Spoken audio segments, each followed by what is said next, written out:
ಶಿವನೇ ಕಾಲನ್ನು ಇತ್ತವ್ವ ಸೊಸಿತಂದು ಏನು ಉಪಯೋಗ ಆಗಲಿಲ್ಲ. ಒಂದೇನು ಕೆಲಸ ಮಾಡಂಗಿಲ್ಲ, ಅದಕ್ಕರ ಭಾಷೆ ಬರಂಗಿಲ್ಲ. ನಾನರ ಒದ್ದಾಡ್ಬೇಕು. ಎಲ್ಲಿಂದ ಹೇಳ್ಬೇಕು ನನ್ನ ಮಗಂಗೆ. ತಂದಂದು ಕಟ್ಕೊಂಬಂದು ಬಿಟ್ಟ. ಓದ್ಲಿಕ್ಕೆ ಅಂತ ಹೋದವ, ಪುನಃ ಮುಂಬೈ ಅಂತ ತಿರುಗಾಡಿದ. ಅಲ್ಲಿಂದ ಒಂದು ಹಿಡ್ಕೊಂಬಂದ. ಅದೇ ನಮ್ಮ ಭಾಷೆ ಗೊತ್ತಿದ್ದೆ ಏನು ಗೊತ್ತಿದ್ದೆ, ಎಲ್ಲ ಮರಾಠಿನವ. ನಮಗೂ ಹಿಂದಿನೂ ಬರಂಗಿಲ್ಲ, ಮರಾಠಿನೂ ಬರಂಗಿಲ್ಲ. ಏನಂತ ಮಾತಾಡ್ಬೇಕು. ಸುಸಿಮುದ್ದ, ಸುಸಿಮುದ್ದ, ಎಲ್ಲಿದ್ಯವ? ಬಾ ಒಂಚೂರು. ಹಾಂ ಆಲೆ ಸಾಸುಬಾಯಿ.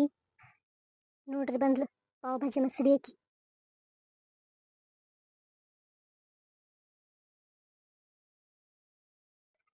बोला सासूबाई, बोलवला तुम्ही मला? ಹೌದವ ತಾಯಿ ಕರೆದೆ, ಆದ್ರೆ ಏನು ಉಪಯೋಗ? ನಿನಗೆ ನಾ ಮಾತಾಡಿ ತಿಳಿಯಂಗಿಲ್ಲ, ನನಗೆ ನೀ ಮಾತಾಡಿ ತಿಳಿಯಂಗಿಲ್ಲ. ಏನಾರ ಮಾಡ್ಬೇಕು. ಈ ನನ್ನ ಮಗನ ಕೇಳ್ಬೇಕಂದ್ರೆ ಅವನು ಆಫೀಸಿಗೆ ಹೋಗ್ಬಿಡ್ತಾನ. ಏನಿಬ್ಬರ ಗುದ್ದಾಡಬೇಕು ಗೊತ್ತಾಗೋಲ್ದು. ಮದುವೆ ಆಗಿ 1 ವಾರ ಆತು. ಏನಾರ ಹೇಳ್ಬೇಕು, ಮನೆ ಪದ್ಧತಿ ಕಲಿಸ್ಬೇಕು ಅಂದ್ರೆ ಏನು ಒಂದೂ ಬರ್ಲಂಗಾಗ್ಯದ. काय म्हटला सासूबाई? मला काय कळलं नाही हो. ಏನು ಕಲ್ಲ ಏನು ಮಣ್ಣು ಬಿಡ ಹೋಗ ಯವ್ವ. ಏನು ಮಣ್ಣು ಮಣ್ಣು ಮಣ್ಣು ನಾ ತಿಳಿವಲ್ದು, ನಾ ಹೊಯ್ಕೊಳ್ಳೋದು ನಿನಗೆ ತಿಳಿವಲ್ದು. ಹೋಗಿ ತಗರ ಹಾಳಾಗಿ. ಏನು ಮಾತಾಡೋದು, ಹೆಂಗೆ ಮಾತಾಡೋದು, ಅವ ಬಂದ ಮೇಲೆ ನೋಡೋಣ ತಗೋ. सासूबाई काहीतरी बोलतायत माझ्याशी, पण मला काही कळना. त्यामुळे त्यांनी नाराज झाले. आता कसं करायचं बाबा?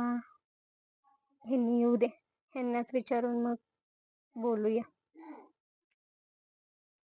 ನಮ್ಮ ಮನ್ಯಾಗ ಇನ್ಮೇಲೆ ಇದಾಗೋದು ತಗೋರಿ. ನೀವು ನೋಡಿ ಕಲೀರಿ. ನಿಮ್ಮ ಮನ್ಯಾಗ ಯಾರು ಹಿಂಗೆ ಭಾಷಾ ಬರ್ಲಾರ್ದವ್ರಿದ್ರೆ ನಮ್ಮ ಮನ್ಯಾಗೆ ನೀವು ರಾಮಾಯಣ ನೋಡಿ ಕಲೀರಿ. ನಿಮಗೂ ಸ್ವಲ್ಪ ಯೂಸ್ ಆಗ್ಬೋದು. ಬರ್ಲಾರಿ? मी काय म्हणते, हे आपलं मजेशीर होईल ना, की मी मराठी सून आणि कर्नाटकची सासूबाई. फार भारी असेल. तुम्ही एक काम करा, आमचं चॅनल सबस्क्राईब करून ठेवा.